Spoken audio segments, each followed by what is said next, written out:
नमस्कार बच्चों, कैसे हैं आप सब। मुझे उम्मीद है कि आप सब ठीक हैं और आज के क्लास के लिए हैं तैयार।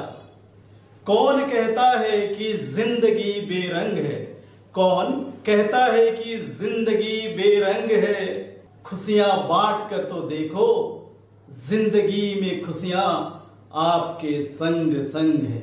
जिंदगी में खुशियां आपके संग संग है। जी हाँ बच्चों, इसी एहसास के साथ मैं जतरू बड़ाइक आज के क्लास में आप सबका स्वागत करता हूँ।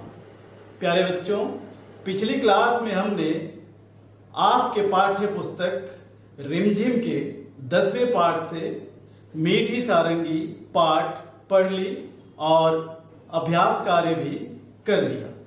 मुझे उम्मीद है जो बातें आपको बताई गई है उसका आप लोगों ने बहुत अच्छी तरह से अभ्यास भी कर लिया होगा।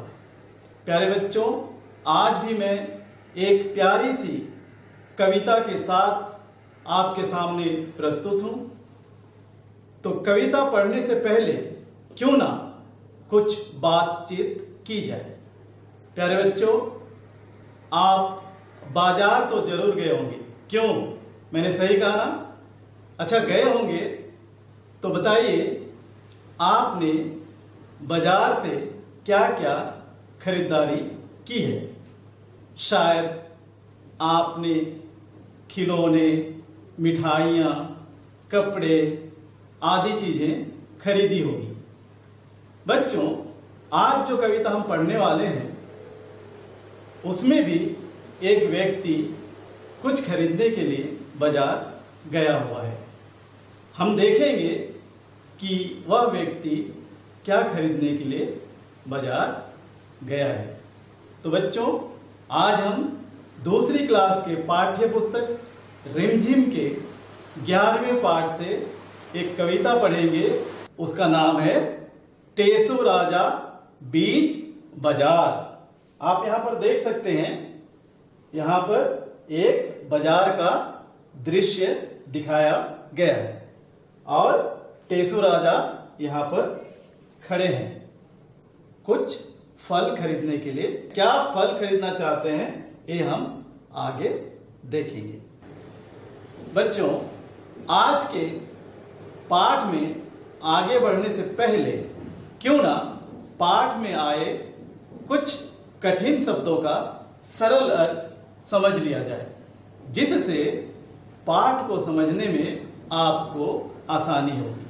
तो देर किस बात की है, चलिए हम समझते हैं कुछ कठिन शब्दों का सरल अर्थ। ये रहा पहला शब्द, दाने। बच्चों, दाने का अर्थ होता है अनाज के दाने या फल के दाने। अनाज का अर्थ तो आप जानते ही होंगे, चावल, दाल आदि अनाज है। ठीक उसी तरह कुछ फलों में भी दाने होते हैं। इस फल को तो आप पहचानते ही होंगे, या अनार का फल है। यहाँ पर आप देख सकते हैं बहुत सारे दाने आपको नजर आ रहे हैं। दाने शब्द को समझने के लिए दाने शब्द का वाक्य में प्रयोग करेंगे। एक अनार में अनेक दाने होते हैं। एक अनार में अनेक दाने होते हैं। अब बढ़ते हैं अगले शब्द की ओर। यह रहा अगला शब्द, खाने। किसी वस्तु को रखने के लिए बनाई गई छोटी छोटी जगह। बच्चों, आप अपने ही क्लास के 7वें पाठ को याद कीजिए। 7वें पाठ में आपने देखा था, 7वें पाठ का नाम क्या है पहले ये बताइए। 7वें पाठ का नाम मेरी किताब। इस कहानी में भी आपने यह पढ़ा कि मौसी ने बहुत सारी किताबें खानों में रखी थी। वीरू मौसी के घर गई थी, याद है ना आपको? वीरू ने अपनी मौसी के घर में देखा कि बहुत सारी किताबें खाने में रखी हुई है। तो बच्चों, इसे समझने के लिए हम खाने शब्द का वाक्य में प्रयोग करेंगे। आपने अपने स्कूल में लाइब्रेरी जरूर देखी होगी। अगर हम खाने शब्द को वाक्य में प्रयोग करेंगे तो आप अच्छी तरह से समझ लेंगे। एक लाइब्रेरी में किताब रखने के लिए अनेक खाने होते हैं। एक लाइब्रेरी में किताब रखने के लिए अनेक खाने होते हैं। आप यहाँ पर देख सकते हैं, यह एक लाइब्रेरी का दृश्य है। आप देखिए, अनेक खाने यहाँ पर है और किताबें रखी हुई हैं। ठीक है, आप यहाँ पर देख सकते हैं, यह एक कंबल का चित्र है। यहाँ पर भी अनेक खाने बने हुए हैं। इस पाठ में खाने का अर्थ इन्हीं कंबल में बने हुए खानों से है। अब बढ़ते हैं अगले शब्द की ओर।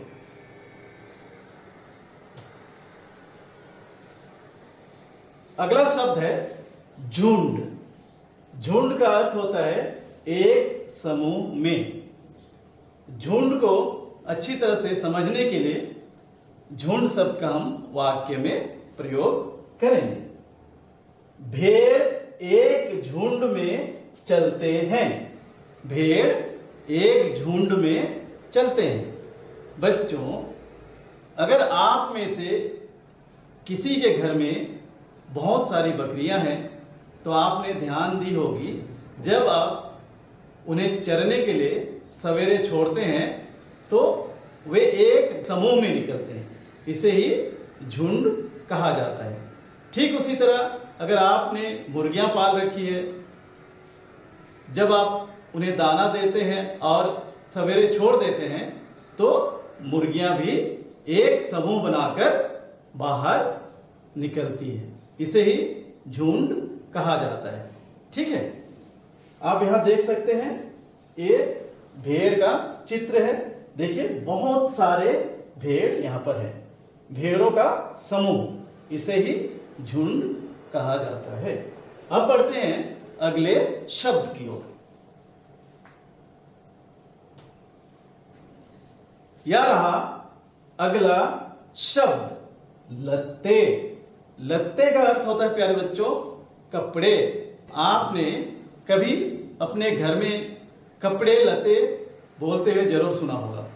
तो लत्ते का मतलब होता है कपड़ा। ठीक है, इस शब्द का वाक्य में प्रयोग करेंगे तो इस शब्द को आप और अच्छी तरह से समझ जाएंगे। बच्चों को रंग बिरंगे लत्ते बहुत पसंद होते हैं। बच्चों को रंग बिरंगे लत्ते बहुत पसंद होते हैं। बच्चों, आप यहां पर देख सकते हैं, यहां पर देखिए रंग बिरंगे कपड़े हैं।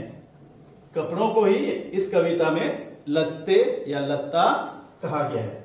ठीक है, आप यहां पर देख सकते हैं, आपने इस कविता में आए कुछ कठिन शब्दों का सरल अर्थ समझ लिया। अब हम इस कविता को पढ़ेंगे। मैं पढ़ता जाऊंगा, आप ध्यान से सुनिए और मेरे साथ साथ बोलने का प्रयास कीजिए।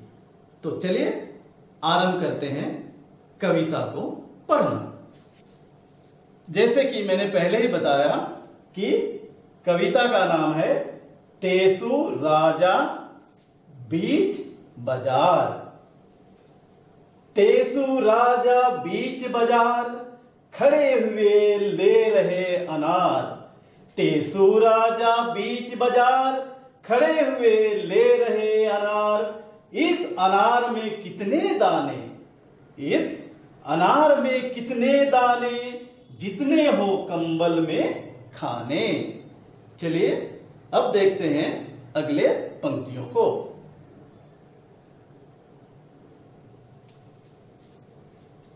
कितने हैं कंबल में खाने, कितने हैं कंबल में खाने। भेड़ भला क्यों लगी बताने, भेड़ भला क्यों लगी बताने। एक झुंड में भेड़े कितनी, एक पेड़ पर पत्ती जितनी। एक पेड़ पर पत्ती जितनी। एक पेड़ पर कितने पत्ते, एक पेड़ पर कितने पत्ते, जितने गोपी के घर लत्ते, जितने गोपी के घर लत्ते। गोपी के घर लत्ते कितने, गोपी के घर लत्ते कितने, कलकत्ते में कुत्ते जितने, कलकत्ते में कुत्ते जितने। 20,23,000 दाने वाला एक अनार, 20,23,000 दाने वाला एक अनार। टेसू राजा कहे पुकार, टेसू राजा कहे पुकार, लाओ मुझको दे दो 4, लाओ मुझको दे दो 4। तो बच्चों, आपने कविता पढ़ ली। अब इस कविता का सरल अर्थ हम समझेंगे, ठीक है। यहां पर देखिए, टेसू राजा बीच बाजार, खड़े हुए ले रहे अनार। टेसू राजा बीच बाजार, खड़े हुए ले रहे अनार। बच्चों, इन पंक्तियों में यह कहा जा रहा है कि टेसू राजा बीच बाजार में खड़े हैं और क्या ले रहे हैं, अनार ले रहे हैं। आप देख सकते हैं, अनार आप पहचानते हैं, टेसू राजा अनार ले रहे हैं। या देखिए यहां पर फल का दुकान, देखिए बहुत सारे फल यहां पर हैं, वहां से क्या लिए, अनार। आगे बढ़ते हैं।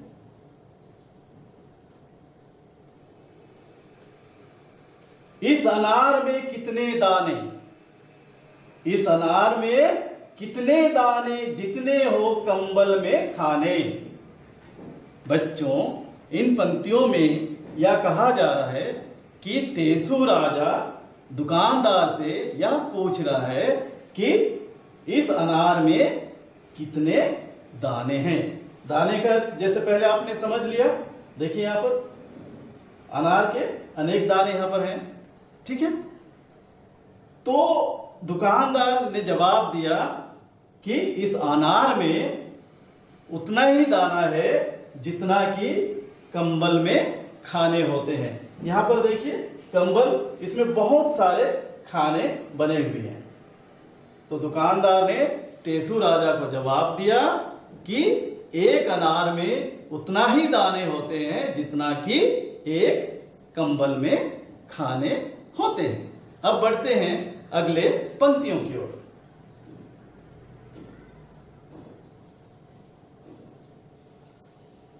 कितने हैं कंबल में खाने, कितने हैं कंबल में खाने, भेड़ भला क्यों लगी बताने, भेड़ भला क्यों लगी बताने। बच्चों, इन पंक्तियों में यह कहा जा रहा है कि जब फल वाले ने टेसू राजा को बताया कि अनार में उतने ही दाने हैं जितने कि एक कंबल में खाने हैं, तब टेसू राजा ने फिर से दुकानदार से पूछा, अच्छा यह बताओ कंबल में कितने खाने हैं। तब दुकानदार उनसे कह रहा है, भेड़ भला क्यों लगी बताने। यहां पर भेड़ शब्द का प्रयोग इसलिए कहा गया है कि बच्चों, भेड़ से प्राप्त ऊन, ये देखिए ऊन जो है आपने शायद अपने घर में भी देखा होगा, ये ऊन है, इस ऊन से कंबल बनाया जाता है। और ये ऊन कहां से मिलता है, ये ऊन भेड़ से मिलता है। इसलिए यह कहा जा रहा है कि भेड़ भला क्यों बताए कि कंबल में कितने खाने हैं। अब देखते हैं अगले पंक्तियों में क्या कहा जा रहा है। एक झुंड में भेड़े कितनी, एक झुंड में भेड़े कितनी, एक पेड़ पर पत्ती जितनी, एक पेड़ पर पत्ती जितनी। अब इन पंक्तियों में यह कहा जा रहा है कि फल वाले ने टेसू राजा से कहा कि कंबल में जितने खाने हैं उतना ही अनार में दाने हैं। तब टेसू राजा पूछ रहा है कि एक झुंड में भेड़े कितनी, एक झुंड में भेड़े कितनी। फल वाला जवाब दे रहा है, एक पेड़ पर पत्ती जितनी। फल वाला क्या जवाब दे रहा है? एक पेड़ में पत्ती जितनी। फल वाला बताया कि जिस तरह से एक पेड़ में बहुत सारी पत्तियां होते हैं, ठीक उसी प्रकार भेड़ों के झुंड में भी बहुत सारे भेड़ होते हैं। आप देख सकते हैं यहाँ पर बहुत सारे भेड़ हैं। यहाँ पर आप देख सकते हैं एक पेड़ है, इसमें देखिए बहुत सारे पत्ते हैं। ठीक है, आप देख रहे हैं ना। तो आगे बढ़ते हैं। एक पेड़ पर कितने पत्ते जितने गोपी के घर लत्ते। एक पेड़ पर कितने पत्ते जितने गोपी के घर लत्ते। प्यारे बच्चों, यहां पर फिर टेसु राजा पूछ रहा है कि एक पेड़ पर कितने पत्ते हैं। तब फल वाला जवाब दे रहा है एक पेड़ में उतने पत्ते हैं जितने गोपी के घर लत्ते। मतलब कोई एक लड़का है जिसका नाम गोपी है, उसके घर में जितने कपड़े हैं उतने ही पेड़ पर पत्ते भी हैं। इसका मतलब बच्चों फल वाले को तो पता नहीं है कि एक पेड़ में कितने पत्ते हैं, इसीलिए वह गोल मोल जवाब दे रहा है, क्योंकि टेसु राजा बार बार उससे पूछ रहा है। तो उसे यह भी नहीं पता होगा कि गोपी के घर में कितने कपड़े हैं, इसलिए उसने जवाब दे दिया कि एक पेड़ में उतने ही पत्ते हैं जितने गोपी के घर में कपड़े हैं। अब देखते हैं आगे क्या होता है।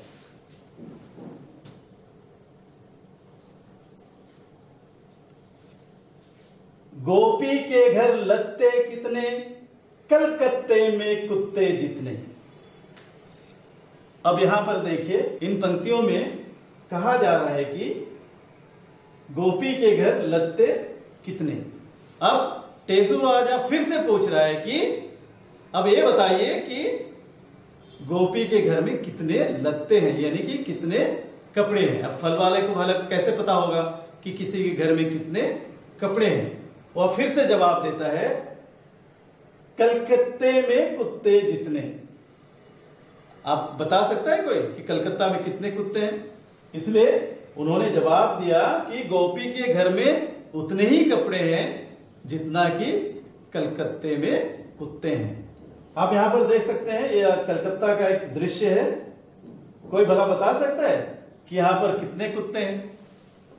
तो अंदाजा फल वाले ने टेसु राजा को शांत करने के लिए यह बता दिया कि गोपी के घर में उतने ही कपड़े हैं जितना कि कलकत्ते में कुत्ते हैं। अब देखते हैं आगे क्या होता है।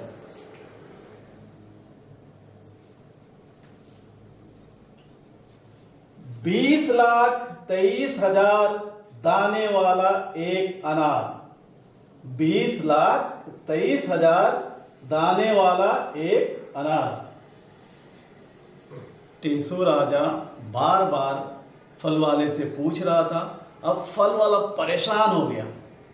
उसने परेशान होकर कहा कि एक अनार में 20,23,000 दाने होते हैं। ऐसा संभव है? ऐसा तो नहीं है। लेकिन वो परेशान होकर टेसु राजा से पीछा छुड़ाने के लिए ऐसा जवाब दिया। क्या आपने कभी अनार के दाने गिनकर देखे हैं? नहीं देखे ना? तो इस बार अगर आप अनार खाएं तो खाने से पहले गिनकर देखिएगा कि उस अनार में कितने दाने हैं। ठीक है, अब बढ़ते हैं आगे। टेसु राजा कहे पुकार, लाओ मुझको दे दो चार। टेसु राजा कहे पुकार, लाओ मुझको दे दो चार। बच्चों, जैसे ही फल वाला परेशान होकर राजा को जवाब दिया, टेसु राजा को, तब टेसु राजा ने कहा ठीक है, लाओ मुझको दे दो चार। यानी कि ठीक है, मुझे 4 अनार दे दो। तो बच्चों, आपने इस कविता का अर्थ जरूर समझ लिया होगा और मुझे उम्मीद है कि आपको आनंद भी आया होगा। तो क्यों ना इस पाठ पर आधारित कुछ प्रश्न आपसे पूछे जाएं। क्यों, तैयार है ना आप सब? जरूर तैयार होंगे। अनार की बात हुई है तो शक्ति तो आ ही गया होगा, ठीक है ना? तो बढ़ते हैं इस पाठ पर आधारित कुछ प्रश्नों की ओर।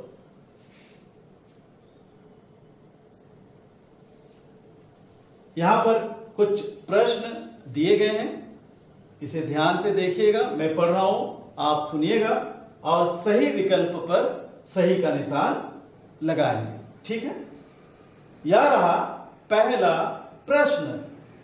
टेसु राजा कहां पर खड़े थे? टेसु राजा कहां पर खड़े थे? ये रहे आपके विकल्प। क सड़क के बीच, ख खेत के बीच, ग बाजार के बीच और घ मैदान के बीच। तो कविता को याद कीजिए। टेसु राजा कहां पर खड़े थे? बिल्कुल सही, टेसु राजा बाजार के बीच खड़े थे। तो विकल्प ग इस प्रश्न का सही जवाब है। विकल्प ग के सामने हम सही का निशान लगा देंगे। यह रहा दूसरा प्रश्न। टेसु राजा क्या ले रहे थे?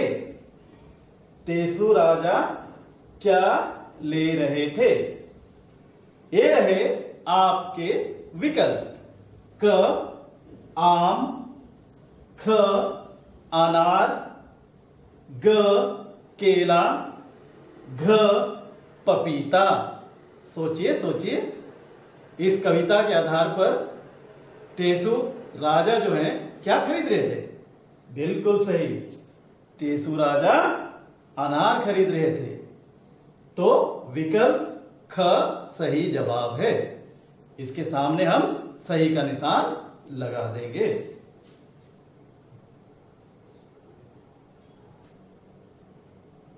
अब बढ़ते हैं अगले प्रश्न की ओर। यह रहा तीसरा प्रश्न। एक अनार में कितने दाने होते हैं? एक अनार में कितने दाने होते हैं? ये रहे आपके विकल्प। क 2-3, ख 10-20, ग 7-8 और घ बहुत सारे। बताइए तो जरा, इस प्रश्न का सही उत्तर क्या होगा? सोचिए सोचिए। हाँ, इस प्रश्न का सही उत्तर होगा विकल्प घ। अनार में बहुत सारे दाने होते हैं। तो विकल्प घ के सामने हम सही का निशान लगा देंगे। अब बढ़ते हैं अगले प्रश्न की ओर। यह रहा चौथा प्रश्न। कंबल किस वस्तु से बनता है? कंबल किस वस्तु से बनता है? ये रहे आपके विकल्प। क कागज से, ख लकड़ी से, ग प्लास्टिक से और घ ऊन से। सोचिए सोचिए, क्या होगा इस प्रश्न का सही जवाब? कविता को याद कीजिए। बिल्कुल सही, इस प्रश्न का सही जवाब होगा विकल्प घ। कंबल ऊन से बनता है। तो विकल्प घ के सामने हम सही का निशान लगा देंगे।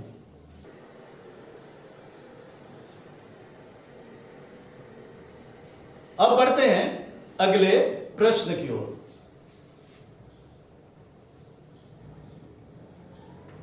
यह रहा पांचवा प्रश्न। टेसू राजा ने कितने अनार खरीदे? टेसू राजा ने कितने अनार खरीदे? ये रहे आपके विकल्प।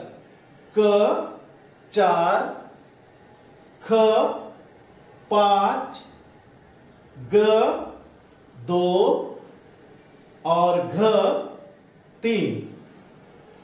बताइए बताइए, टेसू राजा ने कितने अनार खरीदे? सोचिए सोचिए, बिल्कुल सही। टेसू राजा ने 4 अनार खरीदे, तो विकल्प क सही उत्तर है।